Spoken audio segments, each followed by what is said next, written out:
मेरी तो आगे मतलब मेरे को आगे बनना है, पीएससी का तैयारी कर रही हूँ मैं, डिप्टी कलेक्टर बनना है मेरे को, और मेरी तैयारी चालू हो चुकी है। मैं चाहती हूँ कि उस ड्राइवर को मौत की सजा मिले, क्योंकि ये सामने बात आ रही है कि मित्तल और वाधवानी को बचाने की तैयारी चल रही है। समाज उनके इस दुख की घड़ी में तो साथ खड़ा है और हमेशा खड़ा रहेगा।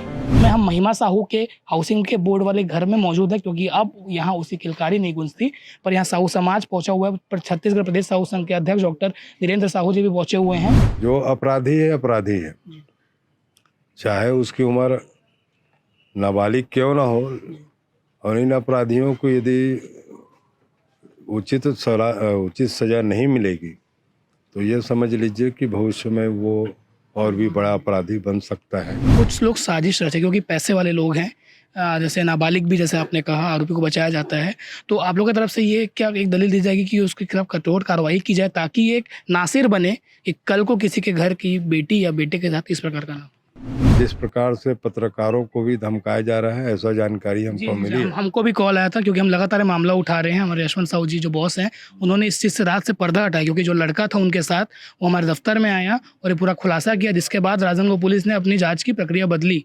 तो हमको भी लगातार कॉल आ रहा है, आप लोग जज बन रहे हो क्या? महिमा Sahu hit and run case, इस खबर से आप सब वाकिफ़ होंगे। पहले दिन से हम इस खबर पे लगे हुए हैं। जिस दिन हादसा हुआ उस दिन में हमने ये खबर दिखाई, और उसके बाद जब लोगों ने इसको छुपाने का प्रयास किया, गलत आरोपियों को पेश करने का प्रयास किया, उस वक्त भी हमारी टीम वहाँ खड़ी थी और परिवार को न्याय दिलाने की कोशिश करी थी। साहू समाज आगे आया, पूरे तरीके से एक रोज़ देखा गया कि साहू समाज की होनार बेटी जो स्टेट टॉपर थी 2023 में 12वीं की परीक्षा में, पूरे छत्तीसगढ़ में 6वां रैंक आया था। उसके 6वें रैंक के पीछे का मेहनत आप सोचिए। उस बेटी की माँ नहीं थी, उससे छोटी एक और बहन और भाई है, और उसके पिता पर एक थार चालक कुछ रईसजादों की मस्ती के चक्कर में, जब वो देवी माँ के दर पर दर्शन करने जा रही थी, क्योंकि उसकी मन्नत थी उसकी नौकरी लग जाएगी तो 3 साल तक वो पदयात्रा करेगी, और ये तीसरा साल था, पर किस्मत को कुछ और मंजूर था। इसके बाद आरोपियों को पुलिस ने पकड़ा है। उस व्यक्ति को भी पकड़ा है, रजत सिंह, जिसकी गाड़ी थी, रवि रेंटल वाले को भी पकड़ा है, और जो फर्जी आरोपी पेश किया गया था उसको भी पकड़ा है, और जो ड्राइवर था नाबालिग जिसने उस बच्ची की जान ली, पुलिस ने उसको भी पकड़ा। पर एक चीज़ समझ नहीं है, राजनांदगांव पुलिस ने उन सब का फ़ोटो ब्लर करके क्यों पेश किया? ऐसे तो आरोपियों को खड़ा कर देती है, और नाबालिग का समझ आता है, कानून के दायरे होते हैं। पर अब आगे क्या कार्रवाई? इस समय हम महिमा साहू के हाउसिंग के बोर्ड वाले घर में मौजूद है, क्योंकि अब यहाँ उसी किलकारी नहीं गूंजती, पर यहाँ साहू समाज पहुंचा हुआ है। पर छत्तीसगढ़ प्रदेश साहू संघ के अध्यक्ष डॉक्टर धीरेन्द्र साहू जी भी पहुंचे हुए हैं। इनसे समझते हैं पूरी बात कि किस प्रकार से समाज के लोग खड़े हैं उसके परिवार के साथ, और आगे क्या होने वाला है। साहू जी, पहले तो बहुत दुखद घटना है, आप यहाँ पहुँचे हैं, एक पिता ने एक बेटी खोई है, क्या कहेंगे? पिता ने एक बेटी खोई है, समाज ने भी बेटी खोई है। पूरा छत्तीसगढ़ साहू समाज इस दुखद घड़ी में उनके साथ है। प्रशासन, पुलिस प्रशासन किसी भी प्रकार से यदि उसमें ढिलाई या नेग्लिजेंसी करेंगे तो साहू समाज बिल्कुल बर्दाश्त नहीं करेगा। ये रईसजादों का ये खेल, मस्ती करना और कोई भी वहाँ पर रौंद देना, इनका जो प्रक्रिया और परंपरा जो बनते जा रही है, उसके लिए समाज एकजुट है।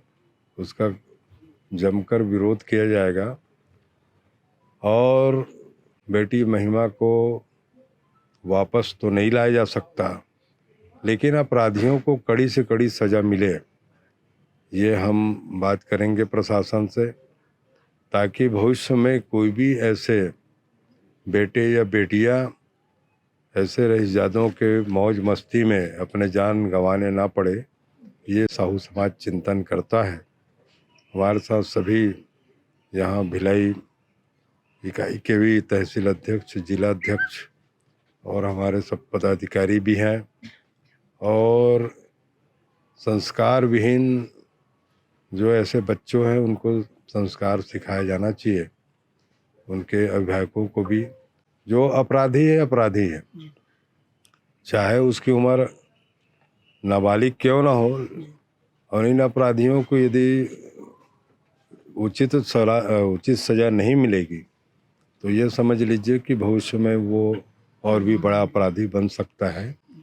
इसलिए पुलिस प्रशासन ने गिरफ्तार किया है, उसके लिए तो धन्यवाद दूंगा प्रशासन को, परंतु उनके ऊपर कार्रवाई कड़ी से कड़ी हो, ये भी हमारा आग्रह रहेगा उनसे, और अपेक्षा भी है कि अच्छा उन लोग कार्रवाई करेंगे।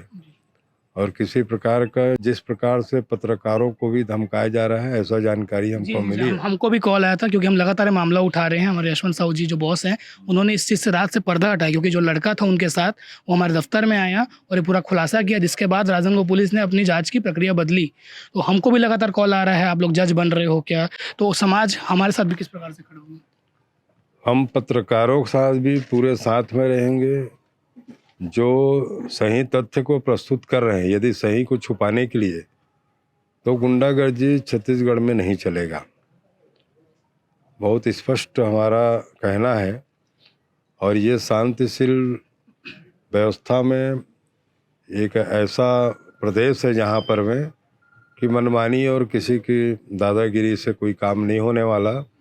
पत्रकारों को धमकाया जा रहा है तो उनके ऊपर भी कार्रवाई करने के लिए हम आग्रह करेंगे पुलिस प्रशासन से, क्योंकि कॉल करके यदि धमकाया जा रहा है या किसी प्रकार से उनको बहकाया जा रहा है तो इसमें प्रशासन स्वयं उनको संज्ञान लेना चाहिए और कार्रवाई करना चाहिए। नहीं तो हमारी जानकारी में आएगी तो हम उनको पूरे साथ दे करके सहयोग करेंगे और निश्चिंत होकर के, निर्भीक होकर के पत्रकारों से हम आग्रह करेंगे कि इस प्रकरण को न्याय संगत होने के कारण मजबूती से रखें, तभी एक अच्छा समाज का निर्माण हो सकता है। यही हमारा कहना है।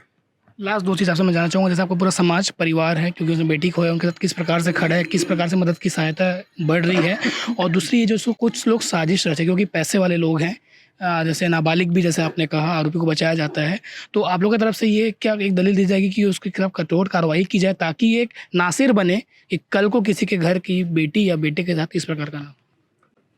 बिल्कुल, इसमें तो ये बात होनी चाहिए कि जो जिस प्रकार से घटना का क्रम था और प्रत्यक्षदर्शियों ने जो वहाँ पर बात रखी है, तो वो तो जानबूझ करके एक उस अंदाज में नशे के चूर हो करके ऐसा कृत्य किया है, तो उनको तो कहीं पर क्षम्य होना ही नहीं चाहिए। और नाबालिग है तो गाड़ी ड्राइव कैसे कर सकता है, इस बात के लिए भी उनके ऊपर अपराध कायम होना चाहिए, उनके गार्जियनों के ऊपर भी होना चाहिए। जब तक के कानून मजबूत नहीं होगा, ऐसे कृत्य और ऐसे घटनाएं होती रहेगी। इसको रोकने के लिए प्रशासन ही है, और हम लोग एक सजग समाज है, और इन प्रकार की परिस्थितियों को कहीं पर भी स्वीकार नहीं करेगा। और इसमें हमारे ही समाज नहीं, हम सभी यहाँ के स्थानीय सभी समाज से इसमें हमको सहयोग मिलेगा, और इस काम को हम लोग उसको न्याय दिलाने के लिए बहुत मजबूती से लड़ेंगे, ताकि भविष्य में इसकी पुनरावृत्ति ना हो। इसलिए ये काम करना जरूरी है, और पूरी संवेदना है परिवार के साथ, और भी भाई बहन हैं आज जो वर्तमान में एक डिप्रेशन में है, उनको समझ में नहीं आ रहा है कि क्या होगा, और एक होनहार बेटी को खो जाना निश्चित रूप से बहुत पीड़ादायक है। ठीक, थैंक यू। आप कुछ कहना चाहेंगे? पूरा समाज आपके साथ खड़ा हुआ है, आपने बेटी खोया, पर कोई और दूसरा ऐसा ना खोए, उसके लिए आप क्या कार्रवाई की मांग करना चाहेंगे? कार्रवाई ये है कि हमको न्याय मिलना चाहिए। हमने अपनी बेटी खोया है, हमको न्याय चाहिए। एक पिता है, उन्होंने बेटी खोई है, अपना बेटी को खोया है, तो उनसे ज़्यादा बात करना भी ठीक नहीं है, पर ये पूरा मामला है, पहले दिन से हम दिखा रहे हैं, आज साहू समाज ही पूरा पहुंचा हुआ है।